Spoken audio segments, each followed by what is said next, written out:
Hola, buenas tardes. Mi nombre es Iris Esmeralda García Vázquez y vamos a presentar el tema que es la bitácora. En el presente se muestra una bitácora exponiendo un caso clínico, la técnica utilizada describiendo la técnica como la intervención realizada. Asimismo, se aborda la relación que existe entre la psicología gestal en el enfoque transpersonal. ¿Qué similitudes y diferencias se encuentran entre estas como procesos de bienestar para el desarrollo de la conciencia? Las palabras son bitácora, psicología gestal y enfoque transpersonal. Vamos a iniciar con la bitácora y vamos a empezar con la primera, fue el 12 de septiembre del 24 y la técnica utilizada fue la de la simplicidad. En esta técnica se permite soltar enfocándose en lo más importante. El paciente X caso, el paciente tiende a crear escenarios complejos llenándose de pensamientos intrusivos, creándole mucho estrés. Se realizó una intervención donde se le solicitó al paciente describir en qué momento sucedía esto, comentando que era en su trabajo, en el cual ya tenía más de 10 años. Su creencia era que su trabajo no era bueno. Se preguntó en qué situaciones se originaba esto o si se tenía una prueba contundente sobre ello. Esto los llevó a desmitificar su creencia, sus pensamientos negativos, procediendo primero a dudar sobre sus pensamientos. Asimismo, se llevó como actividad simplificar esos pensamientos, hacer un hábito de esos escenarios y si tenía alguna cuestión acerca de alguna duda de su trabajo, preguntar para que pueda hacerse más simple su actividad y no llevarlo a crear pensamientos intrusivos.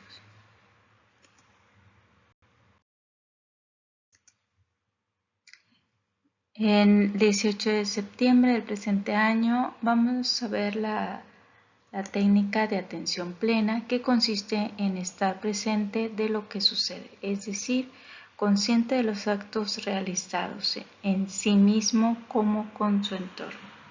En el paciente describía que no se sentía capaz en el área laboral durando solamente en sus trabajos a lo máximo 6 meses. En la intervención realizada se solicitó practicar la atención plena para identificar qué pensamientos pasaban por su psiquis, indicando que cada vez que tuviera esos pensamientos de menosprecio en su capacidad, se diera un momento para respirar profundo e identificar los pensamientos, las situaciones que disparaban dichos pensamientos, permitiendo con ello trascenderlos y procediendo a trabajar e incrementar su autoestima. Del 26 de septiembre, autocompasión. Es tener la atención de comprensión hacia uno mismo. El paciente tuvo un ataque de ansiedad porque no logró estudiar para un examen sacando una mala nota. El paciente acostumbrado a sacar muy buenas notas se autocastigaba diciéndose a sí misma que no tenía la capacidad de ser una buena estudiante, porque en su historial académico había sido manchado por un 6.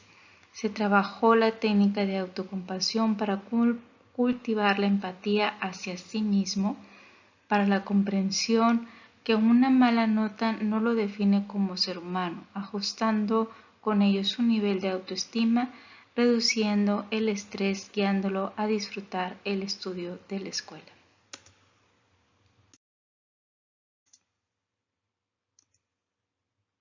Pasamos al 3 de octubre del 24, trabajando la técnica de la aceptación, que consiste en que la persona reconozca sus emociones, pensamientos y cómo altera el evento en su psiquis, autocriticándose. El paciente es una aceptación a sí mismo, batalla mucho con eso, y lo que se trató fue el desmitificar el rechazo.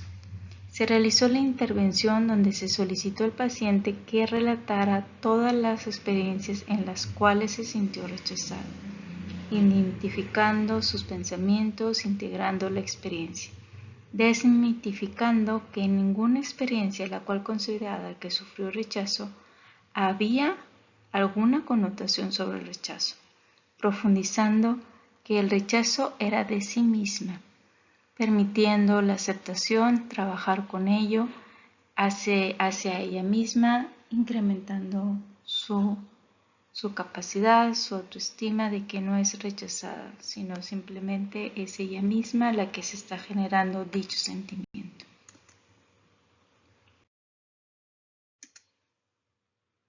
Pasamos al 10 de octubre, discernimiento. En esta técnica nos permite distinguir entre los opuestos para propiciar un juicio crítico. El paciente X con el caso es el discernimiento de sus acciones y los comportamientos ante los efectos de las decisiones tomadas, ya que estaba generando emociones de irritabilidad contra su pareja por el lugar donde viven. Se realizó una intervención utilizando la técnica de discernimiento, donde se le pidió que relatara qué hizo que llevara a tomar la decisión de vivir con su suegra, cuál era la finalidad de vivir con ella un tiempo, ya que anteriormente rentaba, permitiendo con ello discernir sobre sus comportamientos ante la pareja, si eran correctos o no, llevando al paciente a discernir sobre sus decisiones, comportamientos, tomando un amplio panorama y responsabilidad de sus actos.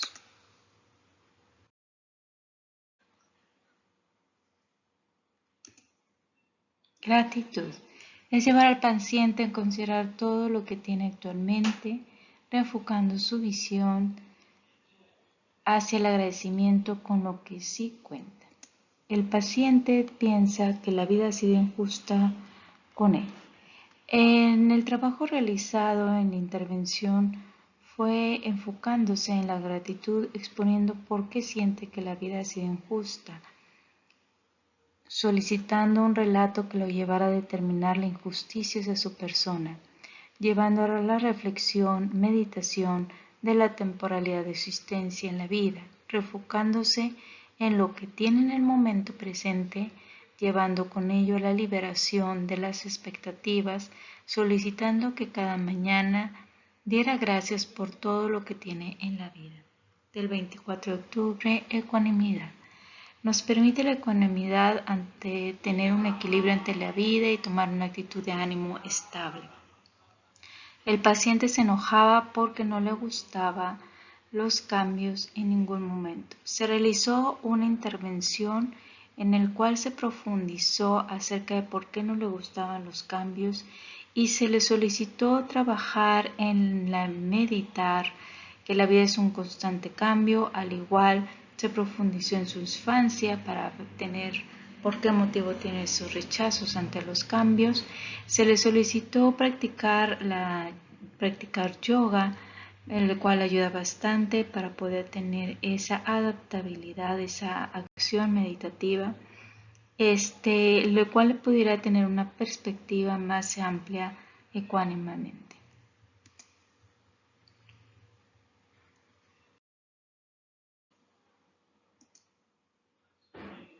El 31 de octubre, el desapego. El desapego permite soltar a la persona, vivir sin aferrarse en exceso a las cosas para no crear una dependencia. El paciente entró en conflicto porque le era muy difícil tirar cosas acumulándolas aunque no las use, y su pareja vendió su casa y las cosas como estufa, licuadora, ropa y las regaló, ya que ahora viviría con su pareja, creándole conflicto esta situación. En la intervención que se realizó se solicitó que relatara los sentimientos que provoca que su pareja haya vendido todo sin ningún apego hacia ello, y que explicara por qué le cuesta tanto soltar. Reconociendo que tiene un apego, se trabajó en fomentar el soltar, vivir en el presente, que las cosas materiales son pasajeras, que el valor es asignado por la persona, enfocándose en su nueva vida, ya viviendo con su pareja y lo que puede lograr juntos, invitándolo a trabajar la meditación desde el presente y de un futuro del porvenir. El 7 de noviembre se utilizó la técnica de la felicidad, la cual esta técnica es un contentamiento continuo, enfrentando la vida desde un estado de felicidad. El paciente comenta que siempre piensa de forma negativa, ya que considera que todas las personas son malas, pero que estaba preocupada porque ya no quería salir de casa, porque le estaba generando miedo, porque todos son malos. Se realizó la intervención de la felicidad preguntándole a partir de cuándo se procedió a tener ese tipo de pensamientos negativos, a partir de cuándo empezó también a tener miedo, solicitándole y desmitificando que no todas las personas son iguales.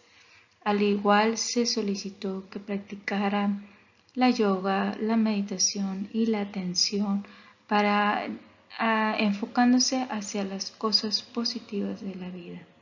También se le compartió que sonriera más hacia la vida, se sonriera hacia ella misma, permitiendo con ello ir poco a poco en ese estado de felicidad constante ante algo nuevo para poder quitar esos ejemplos negativos.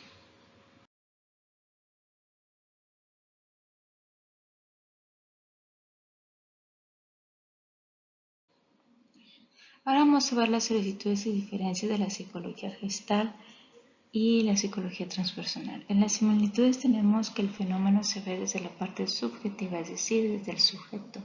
El sujeto es capaz de establecerse a sí mismo, así como el proceso se basa en su conjunto, no de forma fragmentaria. Esto es, en pro de la unidad, viendo todos los fragmentos que pudiesen llegarse a atender a esos estados alterados de la conciencia, unificándolos en pro de una unidad de integración. Y ambas buscan al paciente que sean capaces de darse cuenta de cómo percibe. Entre las diferencias tenemos que la gestal, ellos están en la reestructuración del campo experiencial. En la transpersonal es llegar a la parte superior del inconsciente, del superinconsciente y el sí mismo espiritual. También en la transpersonal es trascender el nivel psicodinámico para entrar en dimensiones transpersonales. Y en la gestal está basada en la percepción del hombre a nivel sensorial y emocional. En ambas áreas buscan en que el hombre se dé cuenta de sus procesos perceptivos. Sin embargo, la transpersonal va más allá, donde no solamente es darse cuenta de estos, sino de transformarse y trascenderse. Como comenta Wilber, es la trascendencia y la evolución de la conciencia por sí mismo del hombre hacia autotrascenderse en el alcance como testigo de su propia temporalidad, de sus propios actos. En sí mismo es una acción misma que él está llevando a cabo.